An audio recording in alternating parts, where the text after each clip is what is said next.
The 95th episode of Elizaviews Whining About Movies is brought to you by the first annual Intergalactic Imagination Connoisseurs Film Festival. You know what? I haven't seen your movie show up. Why not? That's because you haven't made it yet. You've still got 2.5 weeks. You should make a movie. You know you've always wanted to. Our viewers want to see it. Imagination connoisseurs around the galaxy are waiting to see it. So, make one. Make your movie. Do it. Do it now. Was that funny? Did you like that? Could I be a pitch man? You totally could be a pitch man. Yeah? Yep. Look, it's the ace. It's the arbiter of cinematic excellence. That's right. This is the 15th James Bond movie. We did the 10th yesterday. Yes. Now we're doing, actually, the 15th. We didn't do it yesterday, but we did it the last time, 2 days ago. Tuesday. Was it Tuesday? Yeah. I don't know. The days all blur together. They do. They do. You know your music plays. Oh, really? Every Yeah, time? your music's playing every single We're time. talking over my music. Yes, we are. I don't know how the mix is, but it's true. Oh, great. Well, what are you gonna do? Well, greetings, imagination connoisseurs. Once again, it is I, your Duke of Dope Discourse, your master of fun and wonder, your viceroy of verisimilitude, and your sommelier of cinema. But you didn't come to talk to me. Well, maybe you did, but really, who you came to see was this lovely creature right here. And who are you, creature? Creature. What kind of creature are you? Who are you? I'm an alien. Well, are you going to enter the film festival? I can't because I'm a judge. Doesn't matter. Anyway. That's not part of the rules. Anybody can. I mean, theoretically. Really? Well, really. You're just telling me now? You'd have to prove your extraterrestriality. I know, but the whole judge Is that a part, word? Can I enter even though I'm a judge? I might be an extraterrestrial judge. Well, that's something the rules haven't had to come. We haven't had to contend with that. Well, 2 weeks is kind of cutting it short for me since I make stop motion movies, and that takes much longer than 2 weeks. You know what? If you were Ed Wood, you could make a feature in 2 weeks. I'm not Ed Wood. Clearly. I'm Elizabeth Gwendolyn Bell, the ace, the arbiter of cinematic excellence, and the enchantress of entertainment. You are, and our James Bond-a-thon continues. We have gone from 1964 with Goldfinger to 1969 to 1977. We have leapt forward a decade to 1987. Yes. And yes, John yes. Glen, editor of the franchise, has now turned director. Yep. This is his third Bond film as a director. After it was For Your Eyes Only, Octopussy, and The Living Daylights, and we have a new Bond. Timothy Dalton replaces the aging Roger Moore, who did not receive great notices for 1985's A View to a Kill. Was it because he was old? Well, he was getting old. Do you know that I went to a press... Actually, not a... I went to an exhibitor's screening in Washington State. Mm-hmm. When all of my friend Craig, who you met, who took us to restaurants in Seattle, he was able to get us into when the exhibit. They had a blind bidding law where theater chains they'd have to see the movies before they bid on them. So I got to see movies months in advance. Oh, very cool. And I saw A View to a Kill months in advance, and it came in a can marked fresh broccoli. Because Albert R. Broccoli. That's awesome. Fresh broccoli. And Fresh broccoli. I wrote a review of A View to a Kill for my high school newspaper, and I didn't like it. Didn't like it. You didn't like it? No. Huh? Well, apparently not very many people did. Not many people. Well, a lot of people like it because of they think they like it. But it's really... They think they like it? Yeah, it's not a good movie. No, I mean, Christopher Why Walken's would they in think they like it? Because it has a great theme song. Because of the song? That's all they remember. They haven't actually sat down and watched the film. I'm pretty sure I've seen it. I'm sure you've seen it. It's not that great. Not one of my favorites in the franchise. I felt that this movie, The Living Daylights, was a return to form. I know. Well, that's what we're going to talk about. Apparently, I should pour this up. How about you change the camera? I'm going to change the camera. Miss Director, she's directing now. This is Agartha, This is from my... Caneros Pinot Noir. This is from my organic wines from Thrive Market box. Wow, you ordered from Thrive Market. I did. My God, are they paying you to say that on the show live? No, but I'm hoping that they will one day. One day. Well, what if somebody from the Thrive Market likes A View to a Kill? I mean, and they're going to be like, why do you have to diss on my favorite Bond film? Because... No, this is nobody's favorite Bond film. I'm sorry.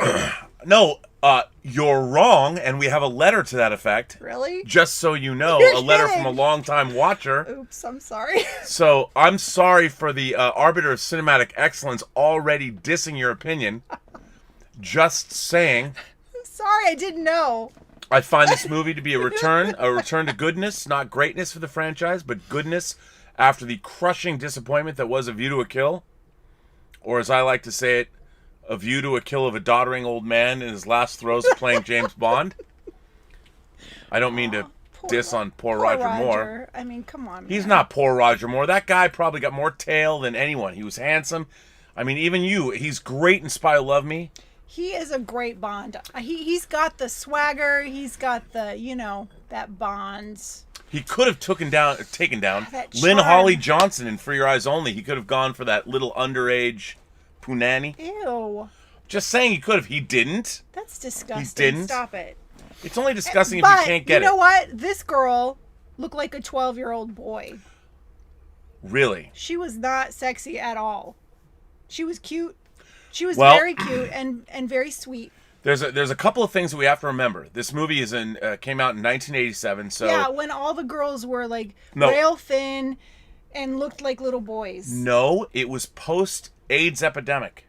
So this was the Bond film where Bond kept he did not dip his wick as many times as he used to, and they gave him, he was a one-woman man in this movie. Well, they could have given him a woman. And also, well, I some people find Olivia This is a Dobbo. little girl. She looked like a little Okay, well, a little boy actually. and of course, watching this now from where we're at, from our post 9/11 perspective, the heroes of this movie are the Mujahideen that were fighting the Russians at the time. I mean, in the 80s, the Mujahideen that were in the caves of Tora Bora. You know, Here's to you, Philip. here's to Rambo and to Bond and the Mujahideen. Hey, wait, we haven't tried our wine. No, you're right. We haven't tried the wonderful wine. Let's from Thrive Market. Sponsor us, all right. Thrive Market. Wait a minute. Sean M says, A View to a Kill and Man with the Golden Gun are awesome. Sorry, Sean, but can't go there with you, buddy. Those are two of my least favorite Bond films. I'm not to take away from ones that you like. You know what? I'm tasting this. Okay, wine. let me just hang on. I'm airing it out. Okay. It smells really It's good. been airing out for like 10 minutes. It smells really good. It smells fantastic. Oh my God, it smells wonderful. Mm.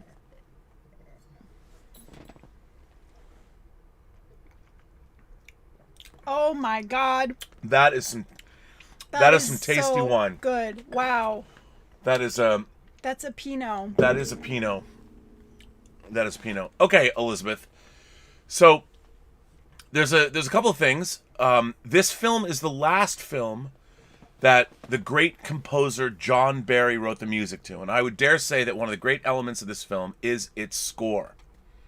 He adds a little electronica to the score, and unfortunately, the Pretenders sang two songs in this movie. Where Is Everybody Gone? And If There Was a Man, which they use over the opening credits. Now, because View to a Kill did so well, the producers thought, well, maybe the Pretenders are not down as much with the kids, so they got Aha, Take On Me. So they were okay. So they The Sun Always Shines on TV. Scoundrel Days. Wait a second. They were trying to appeal to kids. Well, I think no. That's why they put a 12-year-old girl. No, she's not 12 years old. Well, of course she's not 12 years old, but she looks 12 years old. She does not. Like a 12-year-old boy, might I add. Well, that might appeal to some people, not to me. I'm just saying, what can I, it's just, okay, so Olivia Dobbo might not be your speed, but. No, I think she's beautiful and she's sweet, but I don't see that she's a Bond girl. Well, I think if you, I think this movie has three weaknesses. And I love this wine. This is not a weakness. No, that's not in the movie. Oh, this wine. The is weaknesses so good. are the Bond girl and the two villains. Yeah. And we're talking. I mean, I was so excited that Jeroen Krabbe, the Dutch actor, plays Koskov, the Russian general who's apparently defecting. I love that actor. He's great. And if name? you haven't, Jeroen Krabbe. I love him. And if you have not seen Paul Verhoeven's The Fourth Man, shame on you. If you haven't seen Paul Verhoeven's The Fourth Man, you, my friends, are missing out. You know what?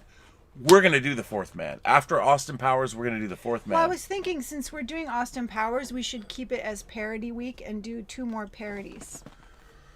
No, you hate that. No, that I mean... would be torture for you. Yeah, parody movies are... I mean, we could... You know what? I'll tell you what. If you want to do that, since you... Here's what we got to do. I just thought, like, it would be a theme. It's an excuse for me to buy Top Secret. Then here's what we should do. Have you seen Top Secret with Val Kilmer? No. Okay. Is it a parody? Yes, it is. Okay. Yes, we should do... we should do... But has anyone seen it? Everyone has seen Top Secret, and everyone loves Top Secret. Okay. That's not a bad idea. Do Austin Powers. Well, they're all kind of spy themed, and then we should do OSS 11 with Jean. You know, the parody of the James Bond movies, the French one I showed you. I love that movie. It's so good. The first one is so good. But nobody has seen that. Well, Unless... Can they watch it before the show? It depends how much. Well, it is so good. They do have the internet. It's so good. Oh, that would be great. Yeah, it's so good. So anyway, I was going to say anyway. So we'll get to this. Yeah, I'm sorry, distraction. This movie opens with what one of my favorite pre-title sequences for a Bond film, shot on the Rock of Gibraltar, where Bond is at M's behest. Bond is participating 3 00s. Yes, the beginning of this movie is so good. Yes, and they're engaging in an operation with the SAS. They're supposed to assault the Rock of Gibraltar. Yeah. And it's supposed to be a war game exercise. It's an exercise. And awesome 3 guys parachute out of the back of a plane, and they parachute down onto the Rock of Gibraltar, and it's awesome. It is. And it turns out that it has been infiltrated by, we don't quite know yet. Yeah, we don't know. And it might be Russian agents. Out? Originally, the movie was supposed to be about Smersh. What's the that? The Russian, instead of Spectre, the evil Russian agency. They were going to bring Smersh back, but they ended up not doing that. But so somebody starts whacking, kills 2 of the double O's, and the rest of the people think they're still doing the exercise, so they have no clue. They're like shooting paintballs, and some of the SAS get killed. Yeah. And whoever's doing this leaves behind a little tag that says "Smeared Spionen." Yes. Death to spies. Right. Which is actually what Smersh is an acronym for. Oh, really? Well, yes. So. Yeah, that was a great sequence. And it's great because they don't, like in On Her Majesty's Secret Service, they don't reveal Dalton's face. Right. Dalton is, of course, the 4th Bond. And when they have him turn and the camera pushes into his face, it's kind of a cool... Yeah. And what did you think of Timothy Dalton? Do you find him handsome, rugged? What do you think of Dalton? He's handsome, but he just is not James Bond to me. First of all, his hair is parted too far to the middle. I've never liked Dalton's hair, and it gets lot worse in License to Kill. It is not James Bond at all. His hair really bugs me, and it always has. This is not because I'm a hairstylist now. Even when I was younger, he just did not seem like James Bond to me. First of all, because of his hair. And in a way, people talk about him he's more ruthless in License to Kill, but in this film... In this particular film, watching it tonight, he's kind of soft. He's very soft and compassionate towards children. Towards children? What does that mean? I mean, towards the little Russian girl. Oh, okay. I'm kidding. Anyway. So after the opening title sequence where we have, what did you think of Aha's theme song? Of the living It's cool. daylights. It's not my favorite. It's not my favorite Bond theme song. Well, I don't hate it. He didn't. Apparently, very John. 80s. Yeah, but John Barry didn't get along with Aha. Apparently. Yeah. And that's why there's a lot more of the Pretenders music. Normally, the score of a Bond film incorporates the melody of the opening title track into the score, and John Barry does more of the Pretenders music than he does Yeah. with the Living Daylights. Although it's in there as well, but still, I love Barry's score. John Barry, one of the great John Barry scores, is in this film. But okay, so then we go to Bratislava, Czechoslovakia.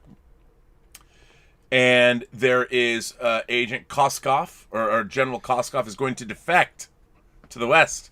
Yes. And General Orlov in Octopussy said, "The West is decadent and divided."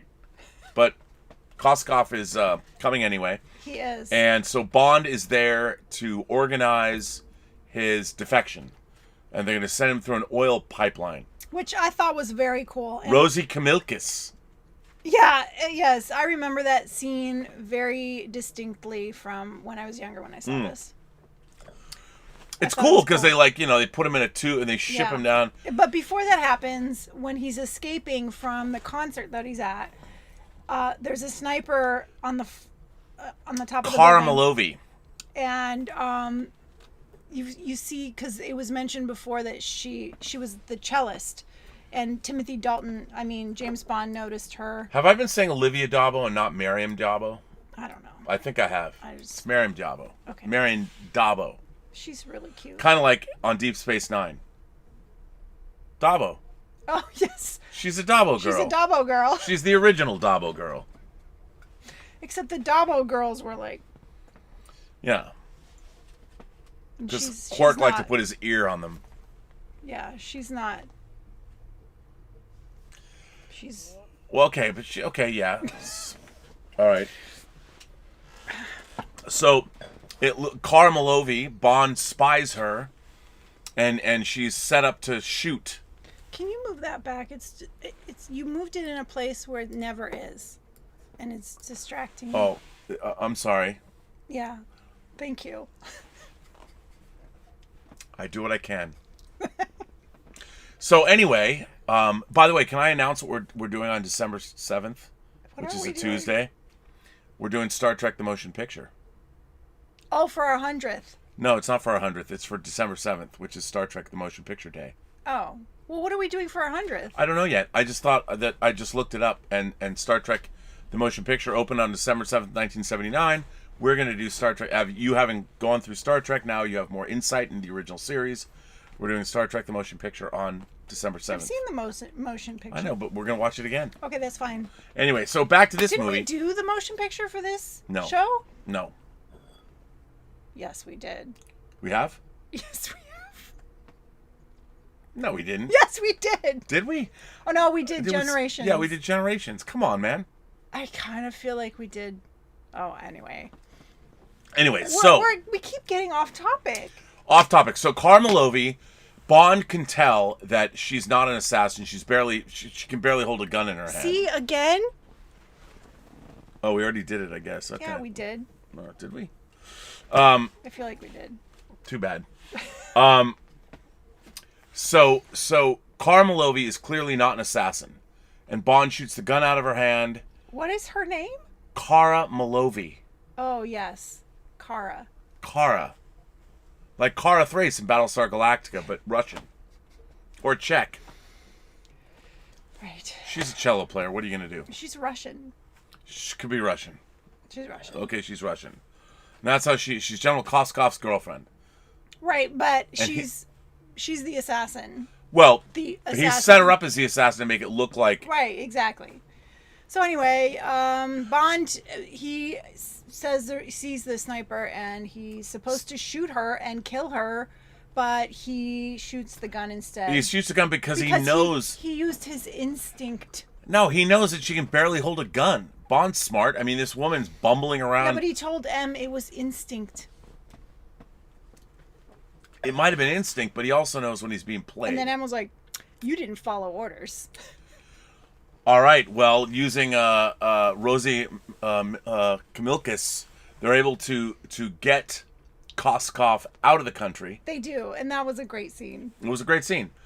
She was great, that Russian. Oh, she was great. Yeah. She was a big girl, but she was Yeah. great. Rosie Kamilkis. I like her. Yeah, okay. So they shoot him off through the pipeline to Austria. Yes. Which is apparently only a few minutes away. Well, over the border. From Moscow, though? No, they're in Czechoslovakia. They're in Bratislava, Czechoslovakia. Are they? Yes. Oh, yeah, okay. That's where she's performing. All right. So what happens next? They take him to London. They take him to London. They take him to England, and he's at this mansion, and they're debriefing and getting information from him. They're getting information from him. And they're protecting him from the Russians because he has defected. Yep. Now, I think one of the great unsung henchmen of all time in any movie is in this movie, and a year later is also in Die Hard. Oh, really? The blonde Necros. The blonde. The Ubermensch. His name is Andreas. I can't even. Wisnowski. Wisnowski. And he is he comes in and he's a milkman. He's got exploding milk bottles. Yeah. Excuse me, 1987, and there's still a milkman. Well, we're in a very aristocratic part of London, or outside of London, in England. I find it hard to believe that there was still a milkman in 87. Look at the beautiful estate he's servicing. Yeah, but he went to several different spots. In fact, he kidnaps or kills the original milkman and takes him his place at some just regular house. Well, that's true, but and by the way, his name is Necros. Like, did his mother name him that? Wow. Like, oh, she's so handsome. I'm gonna name you Necros. You're like a necromonger from the underworld, like in the Riddick franchise. But it's okay. It's like no one says his name, really. No one says, no. Necros, come here. No one says his name. It's one of those things No. you see in the end credits. Oh, his name was Necros. But he was badass. He was badass. He was badass. He was badass. I mean, he's big. He's in great shape. Yeah. Handsome face.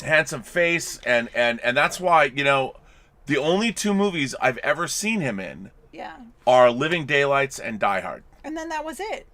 What happened 87 to him? and 88 was apparently the 2 years of Necros. Well, what happened to him? I don't know.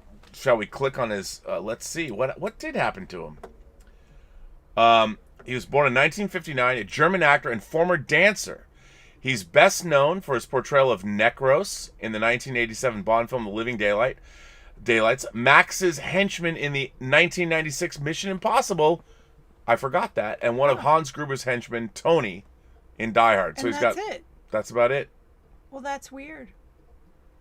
I don't know, but here's a picture of him. He reminded me of Jude Law.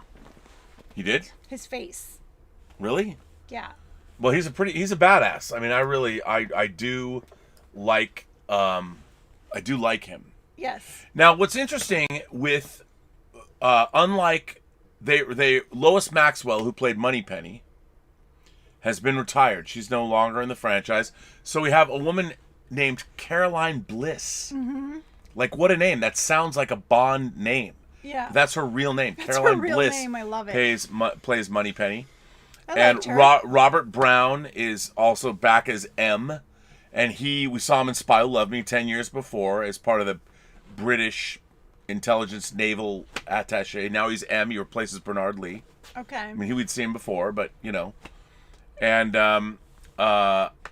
Q is in this, obviously. And Jeffrey Keane comes back as Frederick Gray, who's the Minister of Defense, who's also in Spy Who Loved Me. So the Bond films have very little continuity, except with, like, their secondary actors. Q. Well, and Desmond Llewellyn, of course. Major Boothroyd is in this movie. And Bond has the Aston Martin Volante in this movie.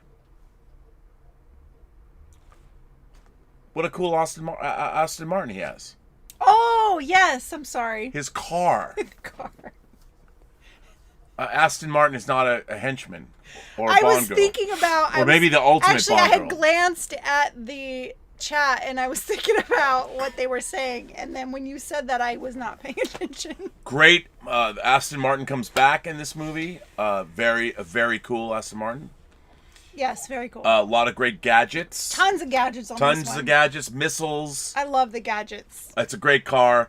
And apparently, I've heard, or there's pictures that in No Time to Die, they bring back this Aston Martin. Although I don't know if I'm right about that. Somebody will correct me if I'm wrong. So, Necros absconds, leaves. He takes General Koskov with him. Yes. Right. Yeah. So he attacks the mansion. Yeah, he attacks the mansion. Great fight scene, by the way. Lots of fight scenes. Yeah, really good fight scenes. And his milk bottles are bombs, which I thought was pretty cool. And he kidnaps General, whatever his name is. Koskov. And takes him off in a helicopter that looks like a transport hospital helicopter. Makes it look like there's a lot of subterfuge going on here throughout the movie. So he takes him away, and you think that he's taken back to Russia. Yes, you think he's taken back to Russia, and it turns out that there is a General Pushkin played by John Rhys Davies. Love him. Sala from Raiders, and of course Gimli from the Lord of the Rings movies. And he's also in Shogun. I mean, he's been in so many movies. I love John Rhys Davies. Mm-hmm. Now, he was supposed to be Walter Gotell as General Gogol. It was originally written as General Gogol. General Gogol comes back in the end of this movie, who we also met in Spy Who Loved Me. Walter Gotell had been in From Russia with Love, not playing General Gogol, but comes back in Spy Who Loved Me and plays General Gogol. And General Gogol was supposed to be the main character, but because of his ill health, he comes back at the end of the film. We meet him at the end of the film. So John Rhys Davies plays General Pushkin, and apparently everybody believes that the Russian Smirch-Spionin Death to Spies is a Russian plot, and that but things are not what they seem. They are not what they seem. So what is going on, Elizabeth? What's happening? I was confused at this point, and so James Bond goes to get the girl, and for some reason he doesn't believe that she's an assassin. Well, she's not an assassin. Well, she isn't, but at this point you don't know that. No, Bond knew it the whole time. He knew it, but how did he know it? Because she can't even hold a gun. Like, look, if you know how to hold a gun, it's like if you're in a movie and you hold a revolver with one hand and you're pointing a gun like this, you don't know how to use a gun. A person who really knows how to use a gun uses two hands. She was using two hands. No, she could barely hold her. That's how she got her arm. No, she was using a rifle. She could barely hold it. But it's like when you're holding a rifle, there's a way to hold a rifle too, And Bond knew. Nobody mentions that. You're the only one who's saying that. No, Bond knew that. That's how he knew that she wasn't really an assassin. He didn't want to shoot a little girl. He didn't want to shoot a little girl who could clearly barely hold a rifle. She was clearly not a sniper. I'm so glad you said a little girl. Well, you made me talk about little girls. I mean, if we're gonna do Austin Powers. I mean. No, I mean, look. What do you want me to say? So anyway, I mean, long story short, General Koskov and Brad Whitaker, just one of the, I have to say, as much as I like this movie, Brad Whitaker is kind of a chump, and they have Joe Don Baker. He's an American arms dealer, and he likes to dress up and pretend he's that guy's got a screw loose. He's got a screw loose, but they've teamed up, and their plan is they just want to make money. Yeah. They're going to trade arms for money and drugs and this, that, and the other thing. It would have been better if he wanted to take over the world. Yeah, I mean, I think the weakness of this movie is the villains are kind of chumps. And I have to say, I love Jérôme Crabet as an actor. Yeah. And he's directed in this film, he's directed. I mean, John Glen is not he was an editor. He's not a great director. He's serviceable. He's a journeyman, but Jerome Corbet is not, these two guys are the least threatening Bond villains maybe ever. Yeah. They're not. I mean, the only thing that they've done is they've set in motion machinations that must be thwarted. Yes, I agree. And I wish they had played up his weirdness, because like when he's playing with his little army men, I thought that was kind of interesting, and it would have been cool if he like had this huge plot to take over the world, like most Bond villains did up until then. Well, I mean, even when you have Jonathan Pryce in Tomorrow Never Dies, he's like, the only good news is bad news, and he's manipulating the news to start a war in China. I mean, these guys they're just after money. They're selling arms, and they're trading diamonds, and they're buying opium and selling opium, and that's it. Yeah, I mean, I understand that what they were trying to do was strip it back down and go to a more down and dirty, close to the ground. We're moving away from megalomaniacs like Carl Stromberg in Spy Who Loved Me. They're trying to make it more palatable and more believable. But in doing that, I think I love the crazy, outrageous villains that... Well, yeah. I mean, yes. Yes. But I think what's really interesting is with both Timothy Dalton films, this and 1989's License to Kill, which is basically a glorified Miami Vice episode. They're really trying to they're using Timothy Dalton, and they're bringing him back down to earth, and they're trying to make it topical, and they're trying to make it palatable for modern audiences. Yeah, and we're by now we're post Rambo, so we're post First Blood Part 2, and I think that what's interesting to me is, again, the Bond films in the 60s set trends, and in the 70s they followed trends, and then in the 80s they kind of, after Moonraker in 79. In 81, they tried to bring back the franchise, and I thought pretty successfully in For Your Eyes Only. But then they get to Octopussy and A View to a Kill, and there's clearly an identity crisis in the franchise. Now they have a new Bond, and they're trying to make him relevant in the real world by a response to the AIDS epidemic, so he's only going to bed one woman the whole movie. Then they're back to Cold War stuff, dealing with the East and the West, and I don't mind the Cold War stuff. No? I find that interesting. Well, because your dad's from an Eastern Bloc country. I mean, you're half commie. Oh, my dad escaped from communism. Yeah, but he grew up in communism. So yeah, but he was not a communist. No, he wasn't a communist. He wouldn't have left his country if it was not a communist country. But you're half Eastern Bloc. You're half Yugoslavian. You're half Serbo-Croatian. Yeah. Yes, I am. I'm just saying. Yes, I am. So I understand. I mean, I understand why you can watch something like this and it's like, oh, I get it, because, it relates to your family. Your father. Yeah. Communism sucks. It does. All these Marxist kids that you're in school with, they can fuck off. They just don't understand. They don't know what they're saying. It's true. They don't understand how many people suffered under communism. Well, 20 million people died under Stalin. How evil it is. They Pol just Pot. don't understand.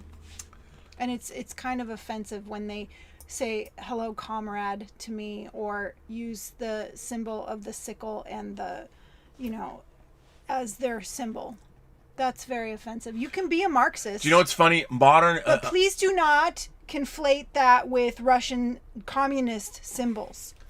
Well, what's really funny is the people that talk about being Marxists, you know how long they would last under a Marxist system? About half a day. And then they would be done. Well, you know what? I don't want to be a Marxist. I don't want to. Sorry. Yeah, no, it's bad. Anyway. But this is definitely... Back to the movie. I mean, but this is totally steeped in the Cold War in the mid to late 80s. And it it's Bond is responding rather than setting a trend. This movie is a total response to the world at the time, I think. Yeah, that makes sense. Yeah, I see that. Yeah. And while I mean Dalton, I think Dalton gives it his all. Dalton has his own portrayal of Bond. He doesn't have that charm, the Bond charm. Well, again, you know what my problem with Dalton is? When he walks into a room, it's not like he doesn't own it. Exactly. He walks into a room and because he's a spy, it's like when he at the beginning of the pre-title sequence when he parachutes off the burning truck that explodes. And it's all so boring here, Margot. I just want to find a real man. And Bond parachutes on a yacht with just a honey, who's talking on the phone. And what does Bond do? She'll call you back. And then he calls operational control. He doesn't throw down a witty Bond mot, really. Right. It's like, she'll call you back. He's all business. When you parachute onto a yacht and you find some 80s, and she had such 80s hair. Total hair. Patrick Nagel painting. That scene was so funny to me. By the way, when I showed you pictures of how I've always wanted my haircut like Simon Le Bon in the Wild Boys video, what do you think about that? What do you think, everyone? Now I have enough hair, she's going to Wild Boy me out. If you want to have a mullet. It's not a mullet. You got to... No, it's totally has a mullet. Okay, you know what? I'm going to keep growing it, but I've always wanted... Honey, I tried. That time has passed. Come on, man. That time has passed. What about the rest of it? What about this? Come on. Yeah, we can layer it and make it look The nice. Wild Boys are calling on the way back from the fire. That's anyway. long time ago. So anyway, what's interesting is as this plot is unfolding and Bond and Cara Milovy are dealing with everything, you find out that Brad Whitaker and Koskov are in cahoots. They're going to sell arms and diamonds and it's kind of a Miami Vice plot, even though it's on the world stage. Yes, it really is. And the diamonds around the animal heart, that was hilarious. Yeah, and that was, I mean, what I love about this is, yes, of course, when you're transplanting a heart... we're trying to hide the diamonds in ice. You open up the thing and you see the heart is beating. What? No, and I love that's it. Bond's not how it works. Right, but you gotta have it, it's gotta be visual. It can't be like in dry ice. That's no fun. Plus the diamonds are supposed to look like ice? I don't think so. Well, I mean... Still, beautiful widescreen imagery. I love the cinematography in this movie. Even though it's kind of TV movie, but it's still awesome. And the music is great. And so then, of course, it turns out that all of this relates back to the Mujahideen, the freedom fighters in Afghanistan that now we've been fighting for over 10 years or 20 years, whatever, since 9/11, the longest war America's ever been involved in. But they're good, and they're led by a man who went to Oxford. Yes, I love that actor too. Yeah. I don't know his name. His name is Art Malik. He's been in other stuff. He's been in a lot of things. He's a handsome dude. He's plays Cameron Shah, leader of the Afghanistan Mujahideen, educated at Oxford. And apparently what's great about the James Bond franchise is any freedom fighter anywhere in the world went to Oxford. Like Oxford that's why I wanted to go to Oxford. My grandfather really wanted me to go to Phillips Exeter Academy and then go to Princeton because he went there. And I'm like, man, I'm just not that kind of guy. As much as I might have liked to have gone to Phillips Exeter Academy, I'm like, Grandpa, I'm from fucking Seattle. I am not some scion from some East Coast family. I can't go to Phillips Exeter Academy. I would last 5 minutes there. And where am I going to get the money to go skiing in Vermont over the holidays? No. And Princeton? Come on. Oh, well, we lived near Princeton, and we would go there pretty often. I love Princeton. I've been there. Town. Beautiful town, beautiful campus. Beautiful. But I'm like, Princeton is about the last place in the world that I needed to go to for my academic studies. Did they have a film program? Well, I'm sure they did, but that was only, they had to let you in after getting straight A's. Yeah, there's no way. And my grandfather was like, well, I can get you in. I'm like, you know what? You can get me in, but I can't. I would get myself out in the first semester. It wouldn't work. But I love in the Bond films, Cameron Shaw is this Oxford educated. I love that your grandpa wanted you to go there. Well, because he went there. My grandfather went to Phillips Exeter Academy in Princeton, and I remember, having this conversation with him, and he's telling me, because I knew what Phillips Exeter Academy was, and I'm like, it was so. I'm like, wait, you want me to go to? You want me to leave the state? You want me to leave the people I've been going to school with since kindergarten, and go to an academy? One of the great, by the way, for anyone who went to Phillips Exeter Academy, it's one of the great educational institutions in America. But I was not built for that. I'm like, I need to be able to go to the biggest movie theater I can find on a Friday night, see what opens. Like, I'm a guy that's skating through my academia, and it's all about movies. I mean, I could 3.2, 3.4, I'll live there, that's fine. Because then I could go out and party and do whatever I wanted, go to the movies, have a job. But you go to Phillips Exeter Academy, you have to study. And Cameron Shaw, apparently, he might not have gone to Phillips Exeter Academy, but he went to Oxford. And now he's leading the Mujahideen. And you want freedom fighters to be led by Oxford-educated tacticians. Yes, you do. So, and they're taken to Afghanistan. They're thrown in jail, and they meet Cameron Shaw in a jail. Yes, Cameron Shaw. Yes, the Oxford-educated freedom fighter that leads the Mujahideen. That was reconnoitering the airfield, and he was captured, but they didn't know who he was. Yes, they help him escape. And then he helps them. Yes, and there's you find out. And by the way, the Red Cross was pissed off that they have Red Cross like on the heroin bags. In real life, the Red Cross was angry about that. They should be. Well, I mean, look, if you're gonna hide like opium, right? You hide it in things that some people think of opium as medicine. Jeez. I mean, heroin being an ongoing theme, Bond says in Goldfinger, at least he won't be financing revolutions with heroin flavored bananas. Protect my beautiful wine. Sorry, I'm sorry. Did you get a little back spray on that? I apologize.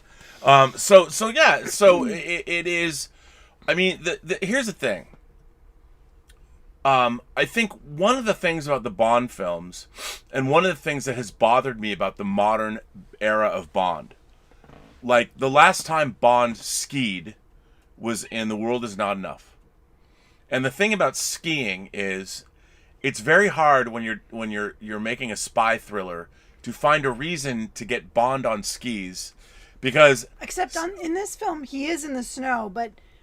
Not on skis. But his car has skis. No, yes, his car has skis, and they do slide down in her cello case. And I know, but the cool thing is, the tire gets blown out, and he uses it to cut the ice, and makes the other car that's chasing them sink. Right. I thought that was pretty hilarious. But and then he puts it up on skis, and which is also very hilarious. But it's awesome. But I think that one of the litmus tests of the Bond franchise is that, and it was changed in A View to a Kill. Bond snowboards, which I hated. Oh, he snowboards? He snowboards in the opening title sequence. The thing to me is that no, if you're a skier, you're a skier. If you're a snowboarder, you're a snowboarder. I don't know any snowboarders who ski, and I don't know any skiers who snowboard. Well, I do, but the thing is, snowboarding is skiing. Skiing is elegant. Yes. It has etiquette, and it is refined. And skiing to me represents civilization, whereas snowboarding is like, dude. It's like skateboarding. Oh my god, dude, it's so rad. We're gonna shred the snow, bruh. Yeah, I'm not a fan of snowboarding. Now, I've only snowboarded a few times, and people are like, dude, you're going to love snowboarding. But I love skiing. And I love skiing in Bond movies. I'm scared to strap both of my feet in on one ski. Mm. That's scary to me. No, it's fun. I mean, snowboarding is fun. I don't want to try it. But to me, skiing is is refined. It's culture. I mean, skiing is like Well, having. it's old. It's ancient. Well, snowboarding is relatively new. Snowboarding is relatively new, but Bond, you know, and I have to say, the last time in World Is Not Enough, the ski sequence is not good because they're being chased by paramotors that aren't fast. Oh. So Sophie Marceau and Pierce Brosnan, they don't. And I get it. I mean, in Spectre, they're in the snow again. Nobody skis. Like, how do you... There's no reason for them to be on skis, and it bummed me out. I'm like, okay, you're going to do an airplane car chase. Okay. In the snow? Yeah. I want to see somebody ski. I miss skiing. Come on, man. A Bond film needs skiing. Because nobody skis anymore. Kids today, they don't know. Skiing, they snowboard. What kids... I mean, you watch it in the Olympics. You know, Sean, his red hair and all that. It's great. But so anyway, that's a digression. So we wind up in Afghanistan, where the last 45 minutes of the movie take place, and we meet Cameron Shaw. Bond gets taken in by the Mujahideen, and Brad Whitaker and Koskov's plan sort of unfolds. Mm-hmm. And I will say, like I always said, I love Bond movies that have big battles, and the end of this movie, the last 45 minutes of this movie are great. Yeah, they're pretty exciting. I love the last 45 minutes. The airplane scene, oh my god. The airplane scene, the battle sequences, horseback, RPGs. Yeah. Guys with RPGs and riding on horseback are awesome. Yeah. And there's these great shots where these guys are like they're on horseback, but they have their RPGs at their sides. They're like low slung, and they're firing RPGs as they're riding horses. It's awesome. Yeah. The last 45 minutes of this movie is peak Bond. Yeah, it's very good sequence. I mean, you've got the plane that's being loaded up with the heroin. Yeah. You know, that they're going to sell. And then he sets the bomb, and then he has to fly the plane, and the bomb is ticking. And Necros and Bond are one of the great stunt scenes in a Bond film. Oh my God. They're hanging off that scene, I was sweating. That freaked me out. It's fucking great. I mean, they're fighting. They're real guys. This is not. There's a few rear projection shots, but for real, they're dangling out of the back of this plane, this cargo plane. Those stuntmen they're doing that. Amazing. I mean, it's really great. Yeah. And the last 45 minutes of this movie, you forget about. It doesn't matter that the villains are kind of lackluster. It's peak. It's widescreen action filmmaking at its finest. There's explosions and rockets and battles and gunfire, and they get the plane up in the air, and it's pretty great. It is. And then it winds up with Bond, and the Necros gets thrown off into free fall. Yeah, he cuts his shoelaces. He's got a great. He's like, please don't. He could have. I mean, what's great is at the end. He's like, look, this is just a game. Help me out, brother. Yeah. No. But he could have grabbed the net at any time instead of holding onto the shoe. But anyway. No, in the last 45 minutes of this movie, I mean, it's peak 80s action. Yeah. And because it's the Mujahideen, which they if you watch Cannon films with Chuck Norris and all, it encapsulates. I don't know if Rambo 3 had come out. I think Rambo 3 came out after this movie. So I think, which also deals with Rambo teaming up with the Mujahideen, and it's pretty great. I mean, the Russians in this film, the peak Cold War. It was right at the culmination of the Cold War before communism fell. Yeah. Yes, kids, communism fell. You're never gonna get it as good as they did it in the Soviet Union. So as good. They didn't do that good. But what I mean is all these little kids running around being Marxists. They just don't understand. We should let them set up their own Marxist regime somewhere. Not here. Watch them. Not in California. Well, when I moved down here, Tom Hayden, they called it the People's Republic of Santa Monica. Whoa. Anyway, just an aside. But I do love the end of this film. I mean, the last 45 minutes are great. Peak Bond. They spare no expense. It's all the action's very cool. A lot of explosions, and I think Dalton is great. I think Dalton in the action scenes looks great. He really delivers. He's very physical. He just doesn't feel Bond to me at all, ever, during the entire film. I think it's a fun action. Like, the action is great. The story is interesting. It doesn't feel like he's James Bond. Well, you know what the problem is? He's not enjoying being James Bond. Exactly. Like Roger Moore and Sean Connery, in their portrayal of the characters, like when they would walk into a casino, they loved they love the interaction with people. They loved, they're very charming and suave. And they knew like the fact that Dalton is stuck with Cara Milovy. I mean, she's sweet, and she's like the kind of girl you want to marry. Yeah, but she's not a sexy Bond girl. If you suggest 69, I don't see Cara Milovy going okay, right, and liking it. Yeah, she'll do it because you want her to do it, but she's not going to bring any finesse to that game. Because she grew up a communist. Yeah, she grew up a communist. I know. And that's a problem. I mean, what you want is and like the Bond girls, they're dirty. They are. They're dirty girls, and they're gonna. Their names are Pussy Galore and Triple X. Yeah, Triple X and Anya Masova. These girls know. These girls are gonna do things to you that you haven't thought of yet, and you're gonna be like, "Wow, I can't believe a girl's doing that to me," and you're gonna be like, "That's awesome." Cara Milovy is not that kind of girl. No. And nor is Timothy Dalton in any situation in this film. Neither one of them are sexy. Yeah, I mean, I have to say. They just aren't. I mean, that Sean Connery, George Lazenby, and Roger Moore are cunning linguists. They don't even they're beyond doing the alphabet. These guys know how to use their tongues. Right? Okay. Timothy Dalton does not strike me as some guy that is eager to go down and understand. He's a missionary position guy. I feel that way too, and he'll talk you he'll talk to you and look into your eyes and all that. I love you. Yeah. Yes. And I think that's problematic.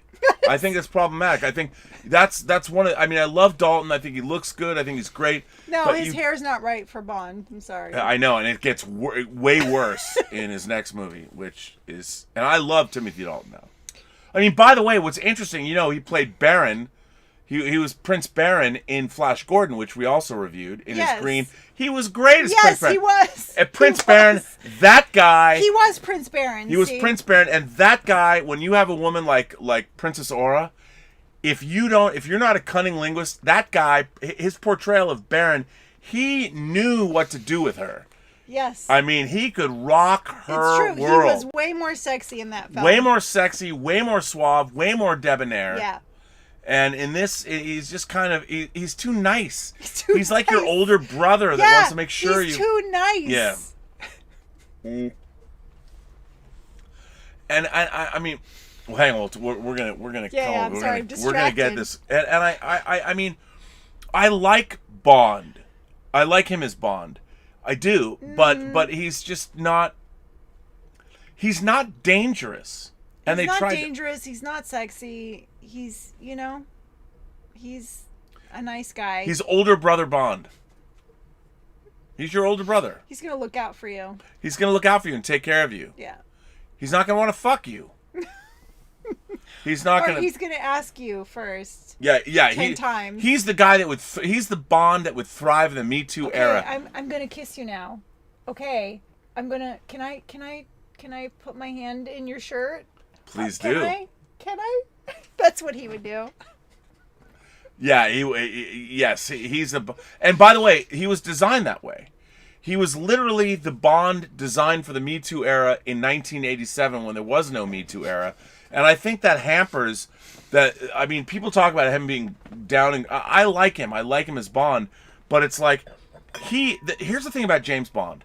James Bond can die at any moment. Right. And he's total... he's living life to the fullest. Yes, he's a total... Every moment. He's a total sensualist. And this guy isn't. If he sees a woman that makes him post hard at 45 degrees, and they joke about that in all the other Bond films. Right, and it's yes, something suddenly came up, something whatever. Exactly. And there's none of that in this film. No, there's no innuendo. There's no. And they even go to an opera, and he's wearing a suit. I mean, a tuxedo and she's wearing this big baggy.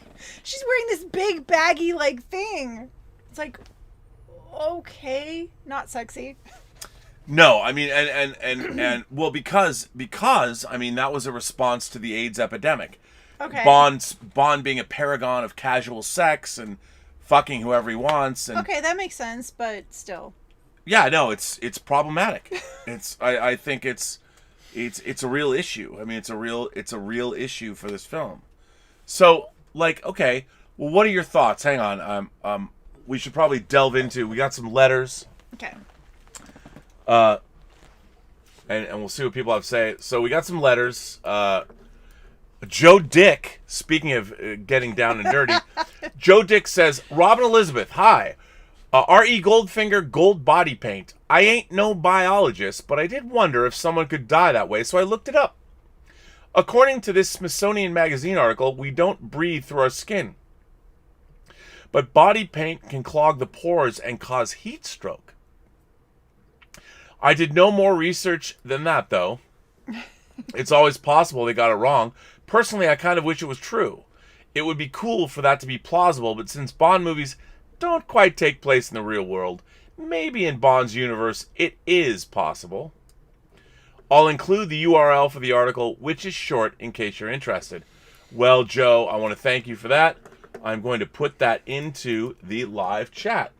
Here is the link to the article about whether or not well, you I can think kill if you somebody. clogged every single pore in your body, you would die. Right, but would you die that quickly? The way that Jill Masterson dies? I don't know. Well, I mean, he's out for, we don't know how long. He's out all night. He's knocked out all night. By the way, Joe Dick writes another letter and continues on and says, Hi, Robin Elizabeth. I loved your show on Let the Right One In. Have you seen Only Lovers Left Alive? Have I shown that to you? I have it on Blu-ray. No. With Thor, I mean with Loki and the Ancient One. It's great. I'm not a huge fan of vampire movies, but I love those. They've almost both feel in the real world with just maybe one toe in the supernatural, and both are romantic. Yeah, Only Lovers. We should watch Only Lovers Left Alive. You'd like it. Okay, cool. It's good. It's good stuff. And let's see. I gotta put this on. This is long. This is a longer one. This one comes from Cal Kamel, our friend Swack Props. Hi, Rob. I'm really enjoying the Elizabeth's James Bond episodes so far and can't wait to watch you guys review my favorite installment in the franchise, The Living Daylights. Anyway, you often mention you didn't really like Skyfall because it is a movie where Bond fails. I like Skyfall, although I wouldn't put it in my top 5 list of Bond movies, but I can understand your point. Bond failed to stop Patrice in Istanbul, failure 1. Well, his first failure was not stopping him on the train, and got himself shot instead, failure 2. Oh, right, you're talking about Istanbul. You're right, I'm wrong. Yes, you're talking about the pre-title sequence. And instead of returning to duty, he used his presumed dead status to retire. When he does come back, though, he failed to prevent Patrice from killing a target, failure 3. Although Bond did end up killing him, he finds a casino token that leads him to Patrice's accomplice, the beautiful Severine, and in return for her help, he promises her that he would kill her employer. Once they reach Silva's island, Severine, of course, ends up dead, failure 4. But Silva gets captured and taken back to the UK. I hope Claude is watching this. Silva subsequently escapes and attacks a Parliament inquiry to get to M, but Bond manages to escape with M to Skyfall, his Scottish childhood home in the Scottish Highlands. Silva and his goons arrive, and while Bond manages to fend them off and kill Silva, M also dies in the process, failure 5. Now, in this movie, Silva's goal was to humiliate MI6 and kill M, and while he himself died too in the end, he did achieve his goal, and ultimately, Bond did fail. Epic failure. Yes. Recently, I rewatched Goldfinger in anticipation of the Elizabeth's review episode. Unlike Skyfall, Goldfinger is on my top 5 list and is my favorite movie to feature the late and great Sean Connery as Bond. It, after all, set the template for all future Bond films to follow, but as I watched it this time around, I noticed something I never noticed before. Bond fails a lot in this movie, too. Let's break it down, shall we? M, through Felix Leiter, assigns Bond to keep an eye on Goldfinger in Miami. Instead of doing it covertly, he announces himself via the intercom and steals away Goldfinger's escort, Jill Masterson, and in the process gets her killed. Failure 1. I wouldn't say that's necessarily a failure, because he wasn't supposed to protect Jill Masterson. He just finds her in the line of duty, and samples her nectar, and she dies. But that's not a failure. Next, M tells him to find out how Goldfinger smuggles his gold, and Bond is provided with the Nazi gold brick to bait Goldfinger. Bond again announces himself, this time in person, at the golf club and pisses off Goldfinger in the process, although he did successfully plant the homing beacon on Goldfinger's car. In Switzerland, he sneaks onto Goldfinger's refinery but gets himself caught. Failure 2. Yeah, but that's not necessarily a failure, because he wasn't tasked with that job, and failed to stop Tilly Masterson from getting killed. Failure 3. He has no control over her. She's just in the middle of this, and he says, go away. In the refinery, he was almost killed by the laser, but mentioned Operation Grand Slam to Goldfinger, a phrase he overheard earlier. This makes Goldfinger delay his execution, and he is taken to the latter's stud farm in Kentucky. He escapes his cell, but was recaptured. Failure 4. But the thing is, he's improvising. I mean, these are not things that I disagree with this. I disagree with your premise, but let's go on. But not before he overhears Goldfinger's presentation and writes down the details.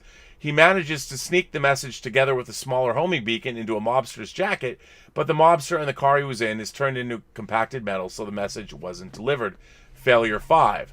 During the day of Operation Grand Slam, Bond is taken along to Fort Knox and handcuffed to the bomb. Felix and the army show up and thwarts Goldfinger's plan, but Goldfinger manages to escape. Failure 6.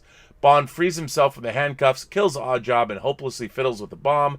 Failure 7, and would have probably pulled the wrong wire if the G-Man hadn't turned up. This is an interesting letter, Cal. On his way to lunch with the president, Bond is accosted by Goldfinger on the plane, but got lucky when the latter fired around and shattered a window, and Goldfinger gets sucked out of the plane. So he didn't really kill Goldfinger. It was all pressure and at altitude. So basically, the only way Bond did succeed in this movie was by seducing Pussy Galore in, as Elizabeth put it, a rapey sort of a way, and as Bond puts it, appealed to her maternal instincts so that she would turn on Goldfinger and reveal his plans to the feds.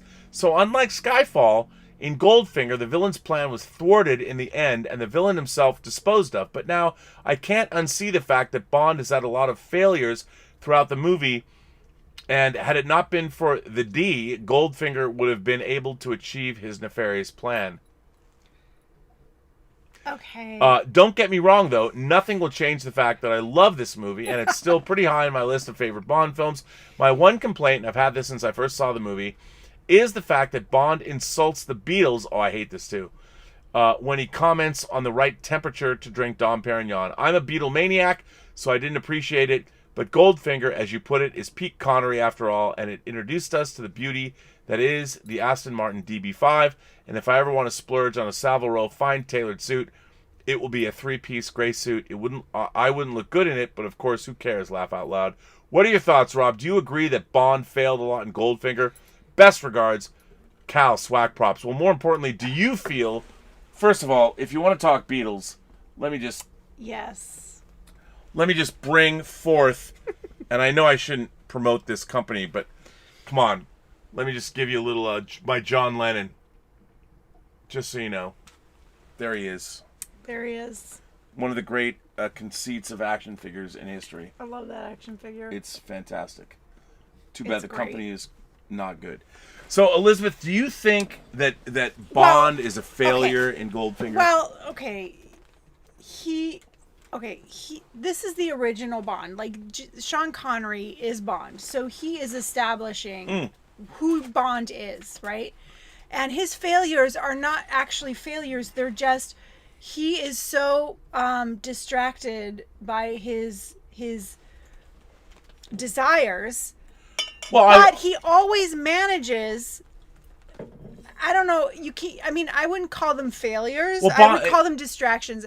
And the distractions he always seems to repair in the end.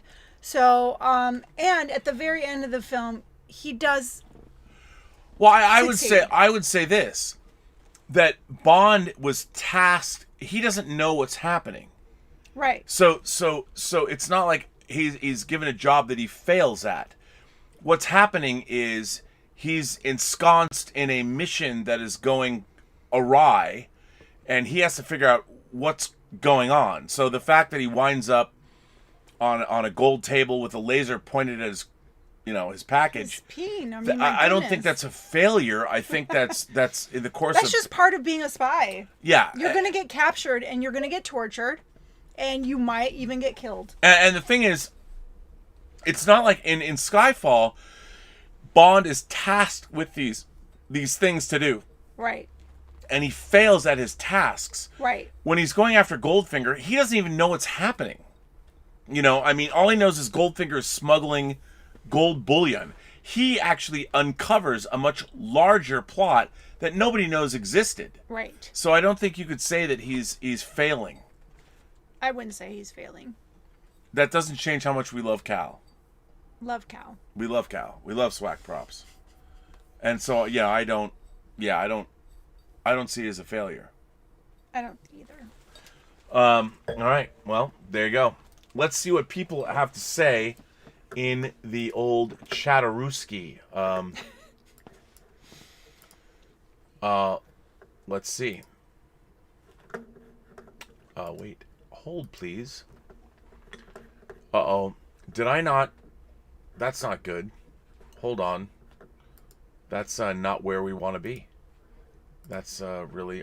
Did I do that? I apparently got this wrong. Hang on. What is that? Well, it's a mistake, is what it is.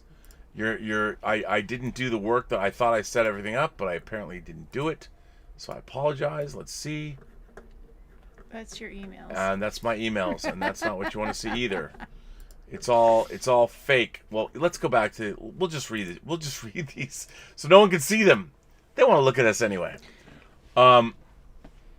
Let's go back to Tim. Timmy the Spider Monkey's here. He says, "This was the first Bond movie I saw at the cinema.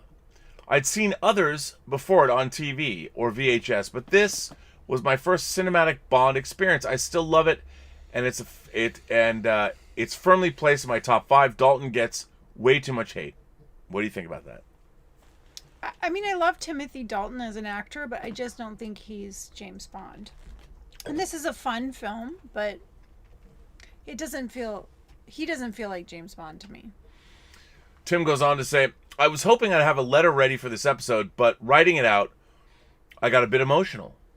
It has to do with my grandfather. The love of the franchise he instilled in me, and how we were supposed to go see this when it came out. I'll send it soon." Oh.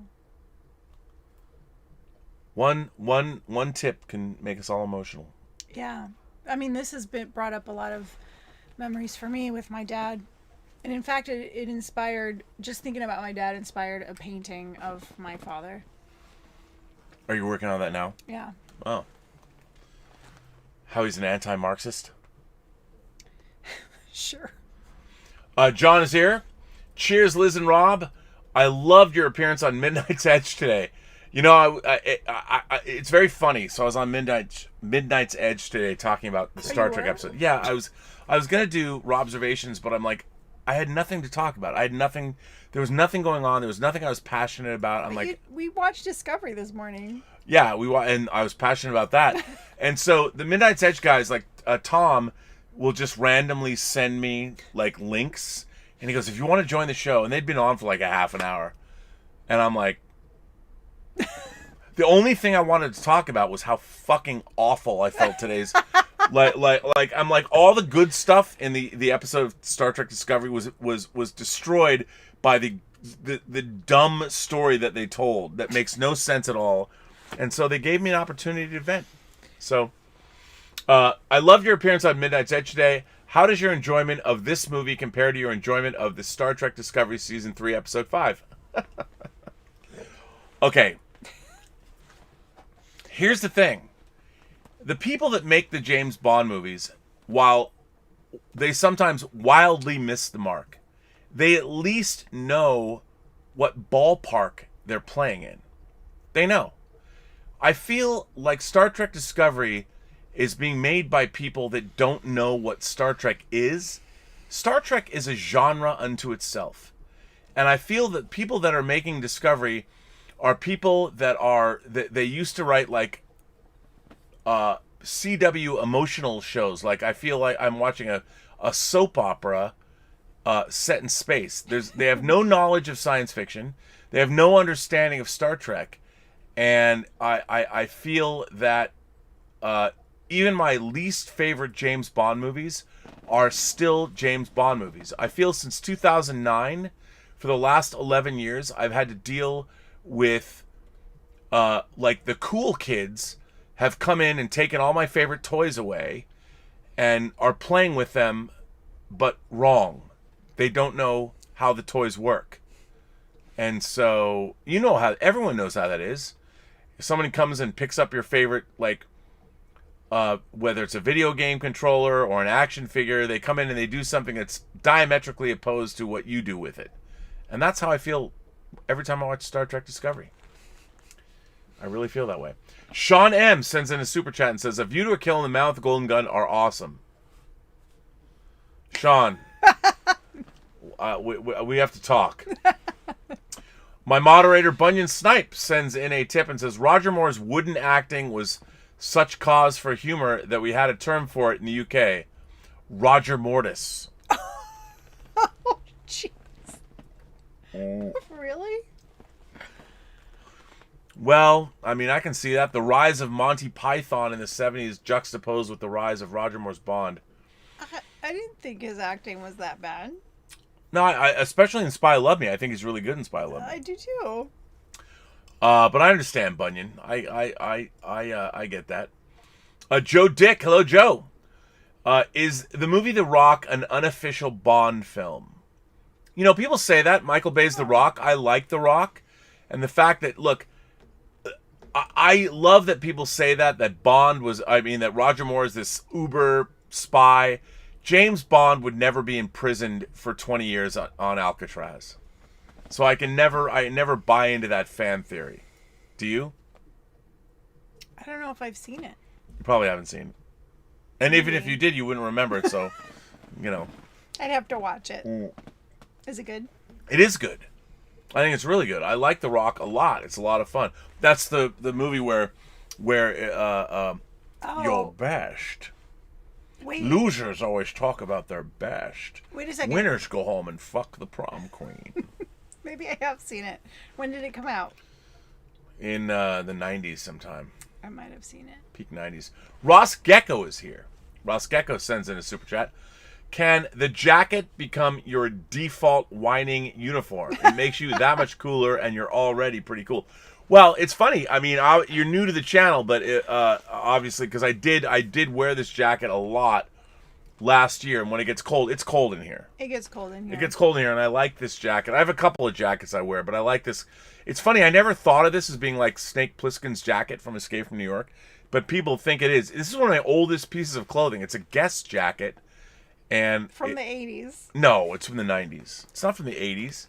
Look, you know what? Oh, no, not from the 80s. From the 90s, if you give me the Wild Boys haircut, the Wild Boys are calling on the... Come on. I sent you pictures. But that's too extreme. It's not too... I want it. As opposed to this. I want it. Come on, you can do it. Why have I been growing my hair long? I want to look like Simon Le Bon in the Lost Boys in the Wild Boys video. It's not like I'm going to product up my hair and blow dry it so it's going to look that way. Well, you'd have to use a lot of product and a blow dryer to make it look that way. Well, I don't know about that. I mean, I just want to cut that way. I mean, look at this. This just flops down. It's not just going to do that. You better believe there's tons of product in his hair. I know. Of course there's tons of... I'm a Simon Le Bon acolyte. I know it. Hey, Swag Props is here. First, Rob obliterates The Last Crusade. Now Elizabeth decimates The Living Daylights. My second ever letter to Robservations was about my eternal love for The Living Daylights. My heart is broken. I'm so sorry. I didn't even know that you wrote a letter. Hey, man, I did say that the last 45 minutes of this is peak Bond. It's true. I retract my statement. I'm sorry. I don't want to break your heart. No, it's like Kiki D. Like, don't go breaking my heart. I mean, come on. Yeah, I don't want to break his heart. I mean, Swack Props is one of the foundational members of the Post-Geek Singularity. I feel bad. But, I mean, you know, you can say, yeah, I mean, But this doesn't feel like Bond to me. yeah, I mean, you can't lie. You can't lie. I never lie.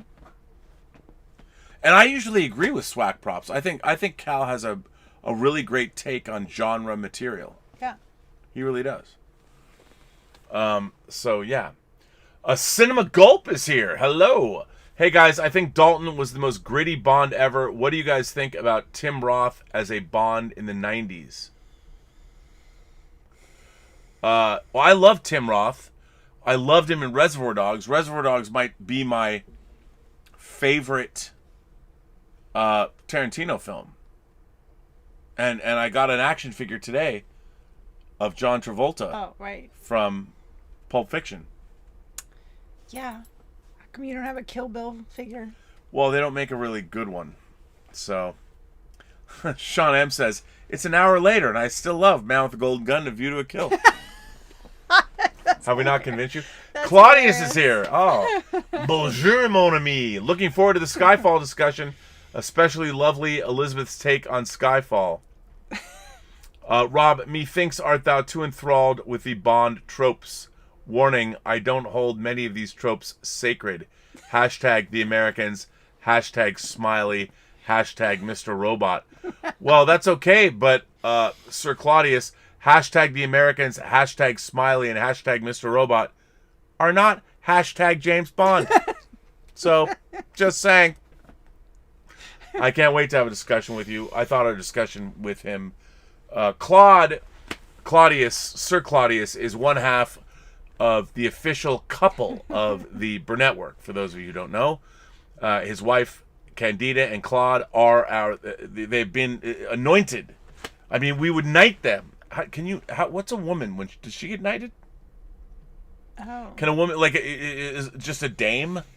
So there's Dame Candida and Sir Claudius. Yeah. All right. Well, if you can do that, Candida's a dame. Mm-hmm. There we go. All right. Journey's End sends in a super chat and says, I'm working on VFX for my Intergalactic Imagination Connoisseurs Film Festival entry now, and I love me some Bond-flavored whining about movies in the background. Thanks, guys. Awesome. Yeah, you know, I'm a little disappointed. I haven't got any new movies. I've got some stuff I'm going to put up, but... Can't wait to see the movie. Good luck, by the way. I can't wait to see it either. So, Journey's End. Not a great episode of Next Generation, though. That was the episode with the Traveler and, Right. you know. Sir Claudius continues, I believe Bond should be competent, clever, suave, cool, and indulgent. He should pursue women without putting himself at risk. Other than that, I don't believe he is perfect or impervious. I don't either. Yes, that's What do you think about that? Right. That's a perfect description. Absolutely. What about a movie, though? Do you want to watch a movie where, like, don't you want to see James Bond as being larger than life, that he's somebody you want to emulate and be, and not somebody who fails? Well, but that's the charm of it. Like, he gets into trouble, but then he always seems to fix that and in the end, you know, succeed.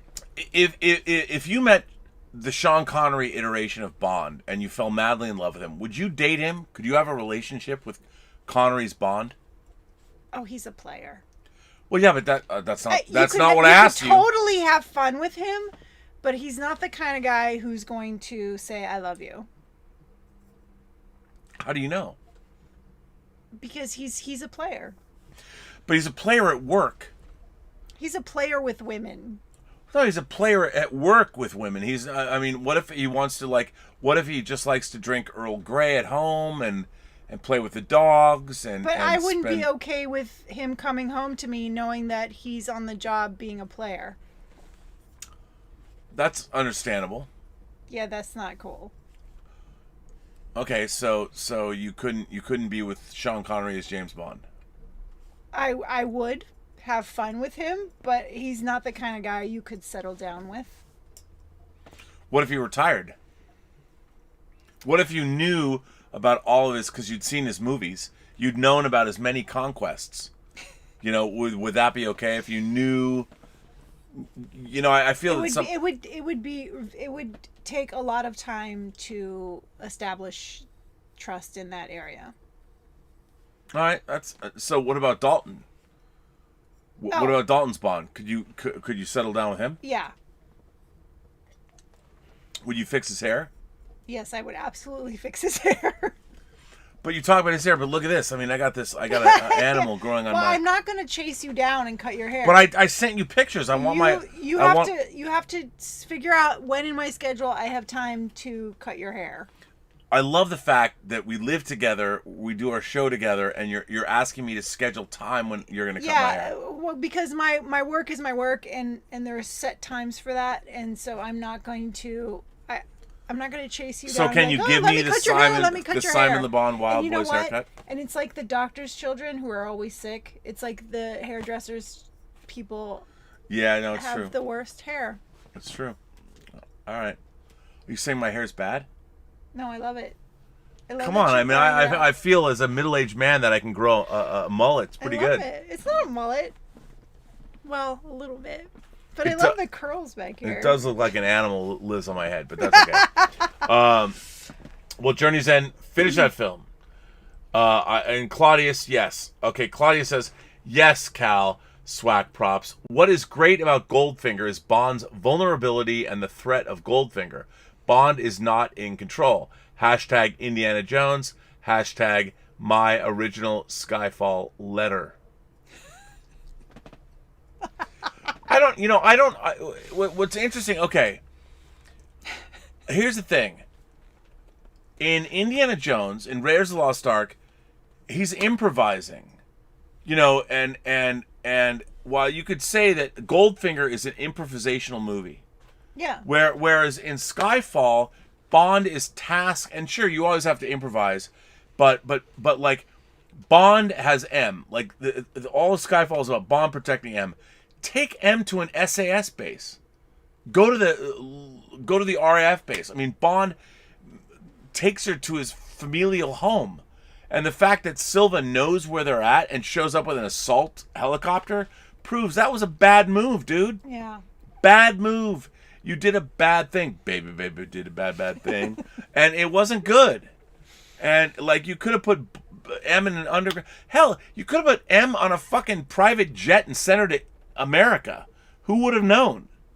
But no, hey M, come with me to my ancestral home. Let's go there. Where Albert Finney is hanging out. Like, what? Yeah, that's a little weird. Anyway, just saying. Jason Spriggs is here. Raygun Media sends in a super chat and says, regarding the failure of Bond, the crux of these stories is in his skill to improvise when things go tits up, which really is what any narrative is about, and even real life itself, dodge and weave. True. That is true. I agree with that. But in the case of Bond, a little more wine. He succeeds. You drink it all. Cheers to that. Bunyan Snipes says, Roger Moore was a fine actor. It was just a joke that went around, probably attributed to Moore himself. He was into self-deprecating humor. That's true, Bunyan Snipe. By the way, one of my favorite Roger Moore performances is in a movie called The Man Who Haunted Himself. Watch that. If you guys haven't seen that film, check that movie out. It's amazing. It's an amazing genre film. Sean M sends in a super chat and says, it's an hour later, and again, I still love Man with the Golden Gun and A View to a Kill. I don't want to say you're wrong, Sean M, but you're wrong. Come on. But you know what? If you love those movies, I will never take that away from you. I love movies that people are like, Rob, why do you love those movies? Like Star Crash and Tequila Sunrise. The Squish Show sends in a super chat and says, "Luscious locks on both of you tonight." Thank you. Thank you. Yeah, do you like my blonde hair? She always laughs. She's like, "You don't have blonde hair. You have gray, ashen gray hair," which is true. I do. Oh, you admit it. Finally. I admit it. No, it's true. When I go out in the sun, I see a little glimmer I of like could yellow. Fix that for you. I don't know. What I want is you to cut my hair to look like Simon Le Bon, circa Wild Boys. Pick something more current.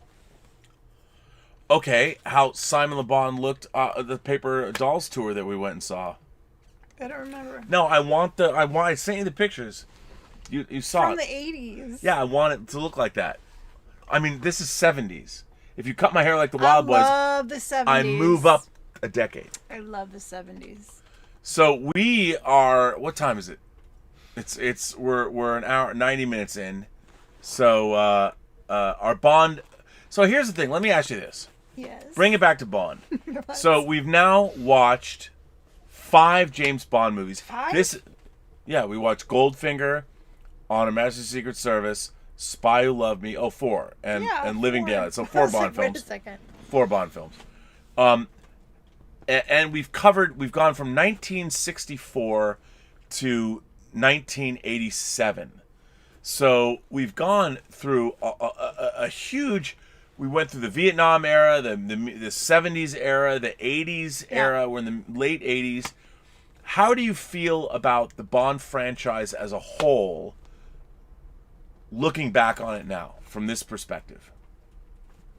I've always loved it. Well, no, I understand, but have you gleaned any insights and what are things that strike you? It could be anything about the fashion or the actors. I mean, when you're young, you're so impressionable and you think like this person is the most amazing person in the world, and you don't realize that there's a goofy factor to some of it. And so when you go back and watch it, you're like, oh, this is a little goofy. I can see where they use the goofiness to make Austin Powers or whatever. Right. You don't realize that when you're a kid, when you're actually watching it. No, okay. To you, everything is cool. That leads into my next question. It's like, now we live in an era where all of these things that, let's call them sacred cows or whatever, whether it's The Simpsons or whether it's South Park or whether it's Saturday Night Live or whether it's Austin Powers, all of these things have now been parodied to death. Yeah. They've been made fun of relentlessly. Yeah. So now we're beyond that. We're beyond the parody. The pendulum has swung. But now we're looking back at these things as we're trying to watch them as movies now, looking back from our perspective. How do you feel with all that parody and all the funny and all the making fun of these tropes? Do you think now that these films have value on their own, the way they had value, say, when they came out? Like the Bond franchise, what it meant to people in the 60s, can it still mean something to people now, or is it just a lark? Well, I mean, it's meaningful in the sense that it's a part of a history of a huge amount of films that have led up to the films that are coming out today. Right. So in that sense, yes, it's valuable because it's where the Bond that we're watching today has originated from. And it's interesting to go back and look at how it has moved through history. So in that way, it's very valuable if you look at it that way. Well, I mean, you are ensconced in the world of art, and in a way, painting. There were no movies in the 16th century or whatever, as the Dark Ages gave way to the Renaissance, and how art suddenly became. There was a whole thing about how different kinds of painting and different kinds of, portraits. And then we had like pointillists in the 20th century, or Picasso or whatever, and there were people that thought art was one way, and then as times change, art changes, and they have different. Like Picasso, I don't think could have existed during the Renaissance. Well, no. You know, and you had No, to. it was all leading up to the changes throughout history and art. You know, it's a progression. Mm-hmm. So. Just like the Bond franchise, it's a Well, progression. that's what I was going to ask you. I mean, the Bond franchise has been around for now 58 years, and that's a lot of time in terms That of is. pop That in is terms a of pop long culture, time. and a lot of these franchises, whether it's Star Trek, also a product of the 60s, Doctor Who, a product of the 60s. There was something going on in the 60s, and what's I find interesting was there was a forward-thinking element of the 60s, whether you want to call it the Camelot spirit of John F. Kennedy's White House, or going to the moon. I mean, people are, we just went to the moon to beat the communists. But it was happening all over the world, not just in America. Right. It was there was a forward-thinking, and now I feel like we've now descended into ridiculous tribalism. And we don't aspire to things anymore. Well, like I've always believed, it's a pendulum, and so like you got, you know, progressive new thinking, and then on the other side you've got like, you know, what's happening now. So it's like it's this pendulum, and pretty soon the pendulum is going to come the other way around. So, and throughout history, it's been this kind of. Well, what I find sort of strange is that these things that came out of the 60s were all about people that we wanted to emulate. They were better than we were, you know, and we wanted to aspire to be those people. Yeah. And now, if you look at what's happened to America, we don't have heroes we aspire to be. It's like we want to be people that are, let's just say, maybe less than heroic. I mean, it's a backlash to, you know, it's like a backlash to, I don't know how to word this. I mean, we're at a point in time where we're extremely critical. Everything is wrong. And we're reacting to that. And pretty soon that's going to get old, and then we're going to move back towards innovation, you know. But I feel like despite everything that's going on in our country right now, we still have people like whether you like Elon Musk or not, the man can send a rocket into orbit and then land the booster rocket at sea on a platform, which 5 or 10 years ago would have been incredible science fiction. Right. And yet we live in a world where Elon Musk could be a Bond villain.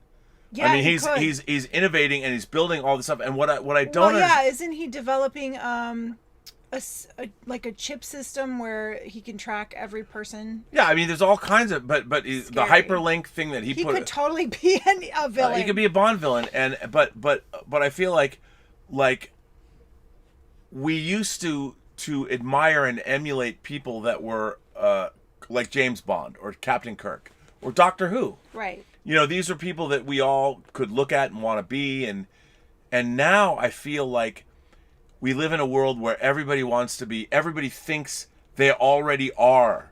Well, yeah. Those I mean, people. I think people now, like I was saying earlier today, it's a progressive degradation of respect for each other, and the everyone has tried to level the playing field, and so now a 20-year-old is equal to a 60-year-old. But why do you think that's happened? And I mean, all that knowledge and all that experience means nothing anymore, and so this young person who, you know, has no life experience feels that their opinion about things or their view of the world is equal to a person who has lived through so much. But okay, that's exactly where I was going to get to, because when I was a kid, whether it was Doctor Who, whether it was James T. Kirk, whether it was James Bond, these were people that I'm like, I want to be like those dudes. Right. You know, and I knew that But that doesn't happen anymore. What happens now is like that dude, what a jerk. You know? But why do you think that is? What caused that? Well, I mean, you know, we've been fighting for equal rights for minority groups, and along with that, we've just thrown away all respect for everyone because we want everyone to be equal, but we've kind of thrown away the baby with the bathwater. So there are some kinds of respect that are important to maintain in society, but we've thrown it all out. Why? For equality. Well, yes. I mean, but here's the thing. I think on one hand, people are talking about equality, like I believe that all people are equal. It doesn't matter what shape, size, color, creed. It doesn't matter. You're all equal. No one's better than anyone else. Because I mean, if you want to look at your external characteristics, it's based on where you grew up, all that. Yes. But the equality of outcome, this idea that everybody's equal on the back end, you know, we're all equal, but you know, when I was growing up, we had a high respect for our teachers. We would never, ever talk back to them. We did what they told us to do, and if we didn't do what they told us to do, we took the punishment, right? Right. Well, because we knew we were wrong. We were wrong. We were children. We also knew that if we knew if we didn't do the homework, that we fucked up. That was our problem. But that doesn't happen anymore. What happens is your parent calls the teacher, "How dare you punish my child?" And so then you learn, you grow up in this world believing that you are always right. And so we've lost this respect for people who are more knowledgeable than us, and that closes us down to learning from them. Well, I agree. I mean, I think one of the things that the James Bond franchise represented to me was Bond knew so much. It wasn't just he knew a lot of things, like we talk about how he learned about tropical fish. Yeah. So when he meets Carl Stromberg in Spy Love Me, he knows, or in Moonraker, Orchidea Negro, he knows that that's the black orchid that is poisonous, and Hugo Drax he's going to poison the world shooting these orchids into the atmosphere. And Bond knows all of these things. And one of the things I loved about the Bond character as a kid, I'm like, I want to know as much as he does, because he knows how to fly everything, he knows how to drive everything, he knows how to drink everything, he knows how to eat everything, he knows how to something with the ladies. Like, you know, every lady comes away from James Bond going, oh, you know, and and same with James T. Kirk, by the way. Yes, that's true. Kirk knows how to rock your world, man. True. He knows where the little man in the boat is that can rock that. He knows. Let me be the captain of your little man in the boat, baby. What's up? Okay. So it's that, but that was the thing. I mean, and I feel like, you know, watching the Bond films, what's really interesting is now all of these franchises, in an effort to make them more palatable or more, they're deconstructing all. Like, it's bad to be here. Let's give Spock a learning disability. You know, and it's so that's so disrespectful to the character. I feel that way too, but there's no respect for anything or anyone. It's just everyone has to be on the same plane, which I feel like we're losing out in society because of that. Well, it's like we don't even take care of our elderly. We shove them in these homes. Like this person has gained so much knowledge and lived so much life. In the West we do that. They don't do that in Asia. They're starting to. They're starting to. No, they're taking care of their people. Okay, but I mean, it just, to my point that we are. No, I agree with you. This has been. I love this conversation. Now, let's see. Joe Dick sends in a super chat and says, "In The Rock, Bond broke into The Rock, took Mason's place, did the mission. Okay, that doesn't work, but just want that to be an old James Bond." I agree with you. I love that idea. He certainly acts like an old Bond. I like it. Tim says, "Wasn't George Lazenby basically playing an old James Bond and it's Never Too Young to Die? Yes, he was. For those of you who don't know, John Stamos, Vanity, and Gene Simmons and George Lazenby are in Never Too Young to Die. And by the way, it's awesome. But awesome in that kind of a Star Crash way. But you're correct. So, Elizabeth, now that we come down to it, The Living Daylights. Yes. On our scale, on our bottoms-up scale, and we have 2 Bond films left. We have GoldenEye, which we're going to be joined by Roberto Suarez. Right. And then we have Skyfall, and we're going to be joined by Claude. What do you think? I mean, first of all, explain our bottoms-up scale. Yes, our bottoms up scale is from 1 to 4 glasses because there are 4 glasses in a bottle. And so on that scale, what would you give, on a scale of 1 to 4 glasses of wine, what would you give The Living Daylights? I'm still going to give it 3 glasses. Me too. Yeah. I give The Living Daylights a solid, oh, wow, I love that, 3 glasses of wine. I think so too. Even though I didn't feel he was very Bondish, I felt like the film was exciting. Yeah, I like the film. I mean, I really do love. I think this movie's really it's stately. It's well made. I mean, I think it's and introducing a new Bond. I think it does a good job of that. And John Glen is never going to be considered one of the great directors, but but that opening sequence alone deserves 3 glasses. You're right. Schmiert Spionen. All right. So our next movie, which is on Saturday night, is GoldenEye. Pierce Brosnan. We actually jump ahead almost. Well, we jump into 1995. Yeah. Because there was a 6-year drought, the longest drought Yeah. ever. Well, not until now, but at that point ever between a Bond film because of the Kevin McClory legal rigmarole. Yeah. So we're going to jump to Pierce Brosnan's GoldenEye. Eric Serra does a score that's very controversial. Tina Turner does the awesome title sequence. And Daniel Kleinman starts out his reign as takes over from Maurice Binder doing the opening title sequences. And you have Sean Bean as 006 and Pierce Brosnan as 007. Yep. And Famke Johnson plays Xenia Onatopp. It'll be exciting. It'll be exciting. I mean, and it's going to be good. You excited? I am. And Roberto Suarez will be joining us. Okay. All right. Well, ladies and gentlemen, boys and girls, gentle beings, kind souls from across the 28 known galaxies, why don't you take us out? Everyone you meet has a story to tell that you have yet to hear, and all you have to do is you listen. Listen. You were too quick. No, you're right. I was too quick. I mean, I made this shit up, and I don't even know. But yes. So there you go. There you go. Have a better night. Have a butter knife if you're BL Alley. So yeah, looking forward to it. Thank you all. Tomorrow I will be doing a Robservations. I didn't do one today because I'm still trying to finish Let's Get Physical Media out there. It's just become a big, long... I'm so busy. Crazy. But I want to thank the moderating staff. I want to thank Mike Bodden. I want to thank Greg Smith. I want to thank the Richard.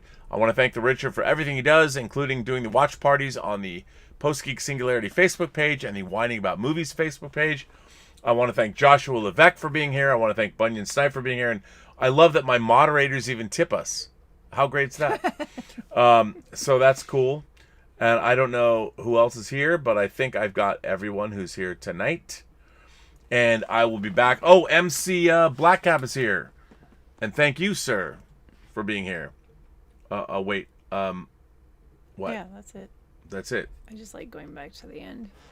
So thank you, everyone. And I will be back. I will be on the John Campea show tomorrow at 10 a.m.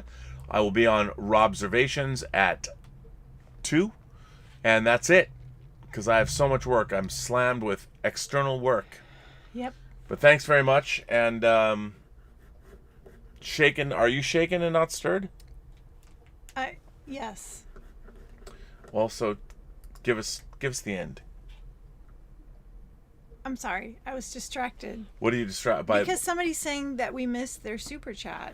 Wait. But I didn't see the super chat. Wait, so. I'm looking at the super chat. Who said they missed their super chat? Warren. Hang on. Warren, right? Well, hang on. Oh. No. It's not there. We might have. Well, let's see. No, hang on. We'll look.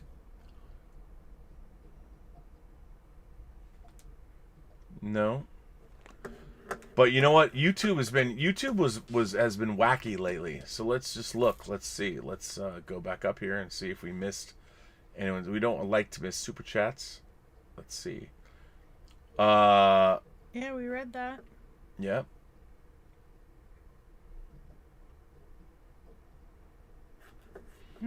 No. I mean, I'm looking down here. Warren, hang on. We'll look down. Go to the end of the chat. The end of the chat. It can wait. Okay. Right. I don't know. Thank you all. Oh, okay. It can wait. Take care, you beautiful people. All right. Cheers to you guys. So take us out, babe. Bye. No, See you Saturday. What about how about have a better night? I already said it. Oh, you did. Did we say that already? Yeah. All right. Well. Warren Wright. You know what? Can't wait. Heaven can't wait. I don't have that. I don't own that movie. I don't know it. You don't know Heaven Can Wait? With No. Warren Beatty? Oh. Oh my God. No, I don't know it. Anyway, thanks all for being here. See ya. See you Saturday. See you Saturday.